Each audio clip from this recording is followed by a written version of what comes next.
দিচ্ছি, দাঁড়ান, ধৈর্য ধরেন। কাস্টমাররা পাগল বানিয়ে দেয়, ধৈর্য ধরেন। আমার দোকানে আসতে হলে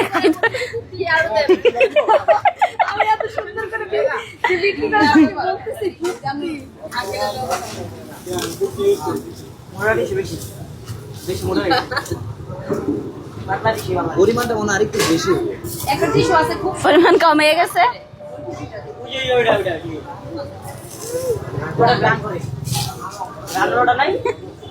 এটা কনফার্ম, আমি আমার হাজবেন্ডকে খাওয়াবো। ও আচ্ছা, তাই। আইফোন শর্ট ভিডিও কাট, আমি তো ভুল জায়গা দিয়ে দিচ্ছি। ডাকনা দিয়ে দিন।